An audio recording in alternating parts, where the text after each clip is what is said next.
ओम जयंती मंगला काली भद्रकाली कपालिनी दुर्गा क्षमा शिवा धात्री स्वाहा स्वधा नमस्तुते नमस्तस्ते नमस्तस्ते नमस्तस्ते नमो नमः।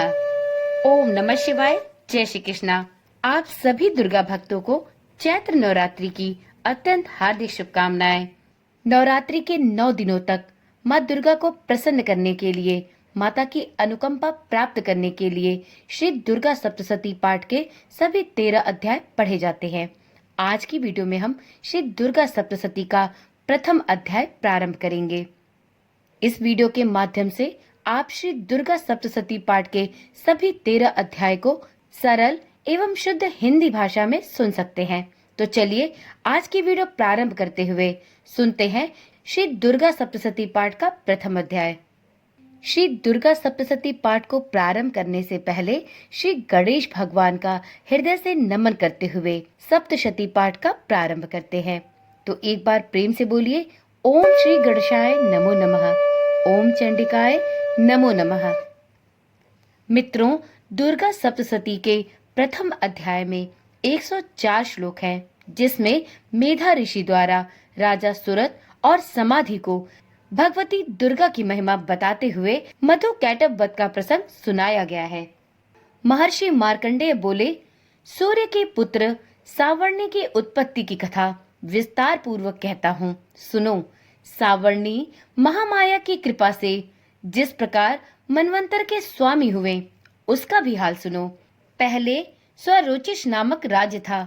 वह प्रजा को अपने पुत्र के समान मानते थे, तो भी कोला विध्वंसी राजा उनके शत्रु बन गए। दुष्टों को दंड देने वाले राजा सुरत की उनके साथ लड़ाई प्रारंभ हुई।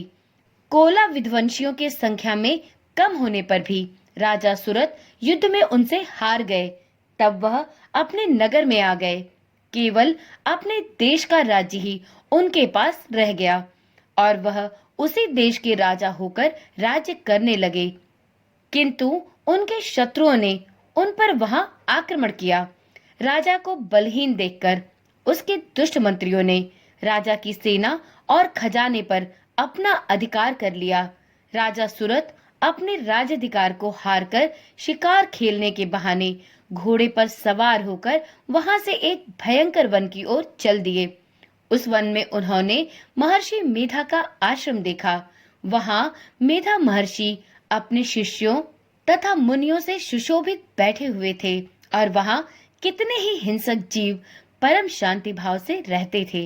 राजा सुरत ने महर्षि मेधा को प्रणाम किया और महर्षि ने भी उनका उचित सत्कार किया। राजा सुरत महर्षि के आश्रम में कुछ समय तक ठहरे। अपने नगर की ममता के आकर्षण से राजा अपने मन में सोचने लगे, पूर्व काल में पूर्वजों ने जिस नगर का पालन किया था, वह आज मेरे हाथ से निकल गया। मेरे दुष्ट एवं दुरात्मा मंत्री मेरे नगर की अब धर्म से रक्षा कर रहे होंगे या नहीं।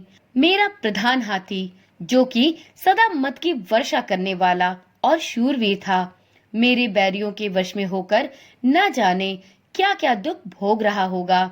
मेरे आज्ञाकारी नौकर, जो मेरी कृपा से धन और भोजन पाने से सदैव प्रसन्न रहते थे और मेरे पीछे पीछे चलते थे, वह अब निश्चय ही दुष्ट राजाओं का अनुसरण करते होंगे तथा मेरे दुष्ट एवं दुरात्मा मंत्रियों द्वारा व्यर्थ ही धन को व्यय करने से संचित किया हुआ मेरा खजाना एक दिन अवश्य ही खाली हो जाएगा। इस प्रकार की बहुत सी बातें सोचता हुआ राजा निरंतर दुखी रहने लगा। एक दिन राजा सुरत ने महर्षि मेधा के आश्रम के निकट एक वैश्य को देखा। राजा ने उससे पूछा, भाई तुम कौन हो?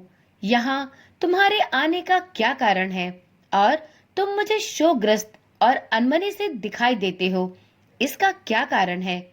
राजा के यह नम्र वचन सुन वैश्य ने महाराज सुरत को प्रणाम करके कहा। वैश्य बोला, राजन, मेरा नाम समाधि है। मैं धनियों के कुल में उत्पन्न एक वैश्य हूँ। मेरे दुष्ट स्त्री पुत्रादिकों ने लोभवश मेरा सब कुछ छीन लिया और मुझे घर से निकाल दिया है। मैं इस तरह से दुखी होकर इस वन में चला आया हूँ और यहाँ रहता हुआ मैं इस बात को भी नहीं जानता कि अब मेरे घर में इस समय सब कुशल मंगल है या नहीं। यहाँ मैं अपने परिवार का आचरण संबंधी कोई समाचार भी नहीं पा सकता कि वह घर में इस समय कुशल पूर्वक हैं या नहीं। मैं अपने पुत्रों के संबंध में यह भी नहीं जानता कि वह सदाचारी हैं या दुराचार में फंसे हुए हैं। राजा बोले, जिस धन के लोभी स्त्री पुत्रों ने तुम्हें घर से निकाल दिया, फिर भी तुम्हारा चित्त उनसे क्यों प्रेम करता है? वैश्य ने कहा, मेरे विषय में आपका ऐसा कहना सर्वदा उचित है, किंतु मेरा मन इतना कठोर नहीं है। यद्यपि उन्होंने धन के लोभ में पड़कर पितृ स्नेह को त्याग कर मुझे घर से निष्कासित कर दिया है, फिर भी मेरे मन में उनके लिए कठोरता नहीं आती। हे महामते, मेरा मन फिर भी उनमें ही फंसा रहा। इस बात को जानता हुआ भी मैं नहीं जान रहा मेरा चित्त उनके लिए क्यों दुखी है। मैं उनके लिए लंबी लंबी सांसें ले रहा हूँ।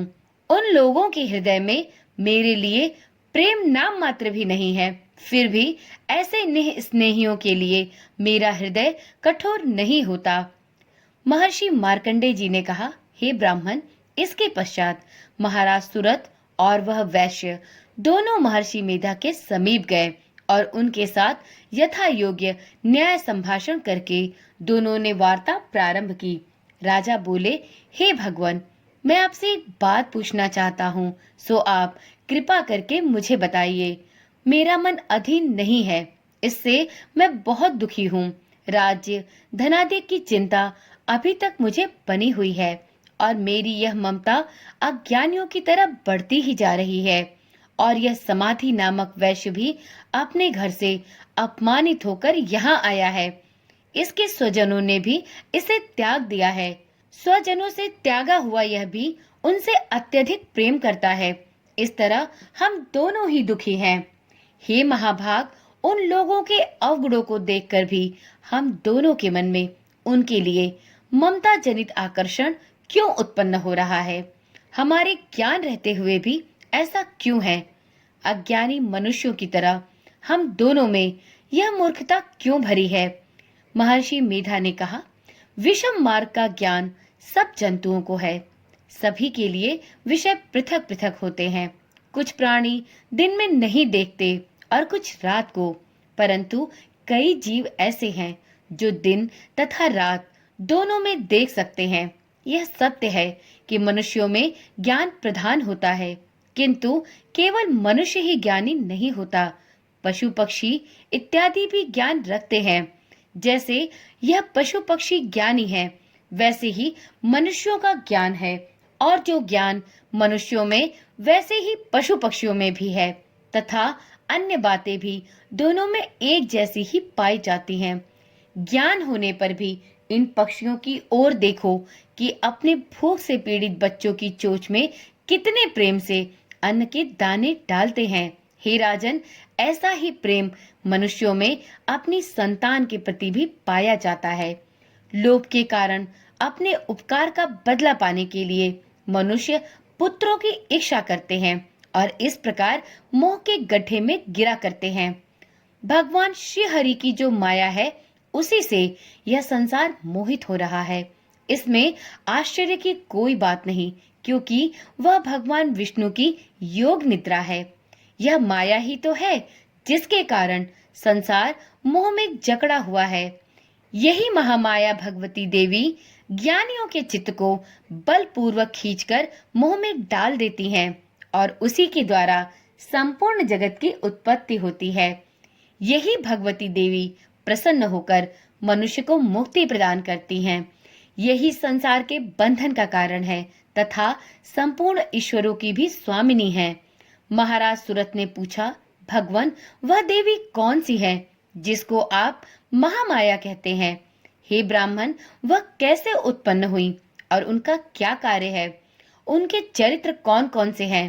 प्रभु, उनका जैसा प्रभाव हो, जैसा स्वरूप हो, वह सब कृपा कर मुझे कहिए, मैं आपसे सुनना चाहता हूँ। महर्षि मेधा बोले, राजन, वह देवी तो नित्य स्वरूपा है। उनके द्वारा यह संपूर्ण संसार रचा गया है। तब भी उनकी उत्पत्ति अनेक प्रकार से होती है। वह सब अब आप मुझसे सुनिए।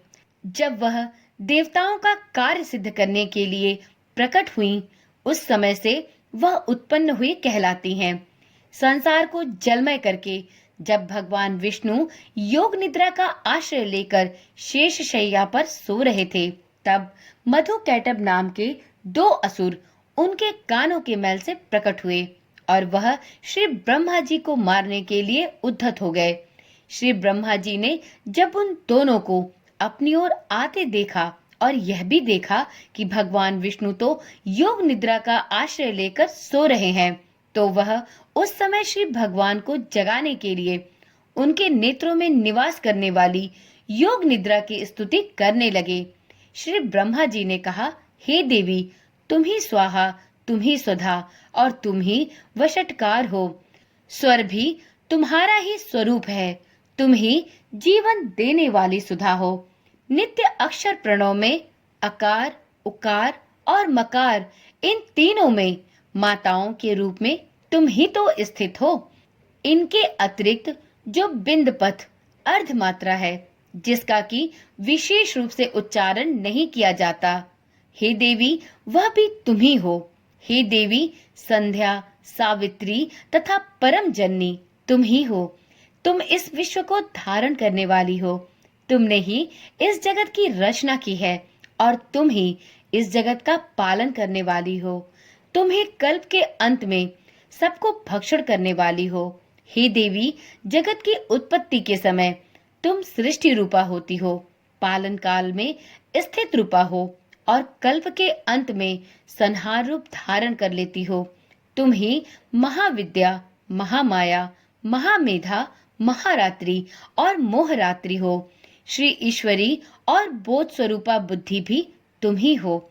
लज्जा, पुष्टि, तुष्टि, शांति और क्षमा भी तुम ही हो। तुम खड्ग धारणी, शूल धारणी, घोर रूपा तथा गदा, चक्र, शंख और धनुष को धारण करने वाली हो। बाण, भुशुंडी और परिघ, यह भी तुम्हारे ही अस्त्र हैं। तुम सौम्य और सौम्यतर हो। यही नहीं, बल्कि जितनी भी सौम्य तथा सुंदर वस्तुएं इस संसार में हैं, उन सबसे बढ़कर सुंदर तुम ही हो। पर और अपर, सबसे पर रहने वाली सुंदर तुम ही हो। हे सर्वस्वरूपे देवी, और उनमें जो शक्ति है वह तुम ही हो। ऐसी अवस्था में भला तुम्हारी स्तुति कौन कर सकता है? इस संसार की सृष्टि, पालन और संहार करने वाले जो भगवान हैं, उनको भी जब तुमने निद्रा के वशीभूत कर दिया है, तो फिर तुम्हारी स्तुति कौन कर सकता है? मुझे भगवान विष्णु तथा भगवान शंकर को शरीर धारण कराने वाली तुम ही हो। तुम्हारी स्तुति करने की शक्ति किसमें है? हे देवी, तुम तो अपने इन उदार प्रभावों के कारण ही प्रशंसनीय हो। मधु और कैटभ जो भयंकर असुर हैं, इन्हें मोह में डाल दो और श्रीहरि भगवान विष्णु को भी अब जल्दी जगा दो और उनमें इनको मार डालने की बुद्धि भी उत्पन्न कर दो। महर्षि मेधा बोले, हे राजन, जब श्री ब्रह्मा जी ने देवी से इस प्रकार स्तुति करके भगवान को जगाने तथा मधु और कैटभ को मारने के लिए कहा, तो वह भगवान विष्णु के नेत्र, मुख, नासिका, बाहु, हृदय और वक्ष स्थल से निकल ब्रह्मा जी के सामने खड़ी हो गई। उनका ऐसा करना था कि भगवान श्री हरि तुरंत जाग उठे और दोनों असुरों को देखा, जो कि अत्यंत बलवान तथा पराक्रमी थे और मारे क्रोध के जिनके नेत्र लाल हो रहे थे और जो ब्रह्मा जी का वध करने के लिए तैयार थे। तब क्रुद्ध हो उन दोनों दुरात्मा असुरों के साथ भगवान श्री हरि पूरे 5000 वर्ष तक लड़ते रहे। एक तो वह अत्यंत बलवान तथा पराक्रमी थे, दूसरे महामाया ने भी उन्हें मोह में डाल रखा था। अतः वह श्री भगवान से कहने लगे, हम दोनों तुम्हारी वीरता से अत्यंत प्रसन्न हैं। तुम हमसे कोई वर मांगो। भगवान ने कहा, यदि तुम मुझ पर प्रसन्न हो तो अब तुम मेरे हाथों से मर जाओ। बस इतना सा ही वर मैं तुमसे मांगता हूँ। यहाँ दूसरे वर से क्या प्रयोजन है? महर्षि मेधा बोले, इस तरह से जब वह धोखे में आ गए और अपने चारों ओर जल ही जल देखा, तो भगवान श्री हरि से कहने लगे, जहाँ पर जल न हो, सूखी जमीन हो, उसी जगह हमारा वध कीजिए।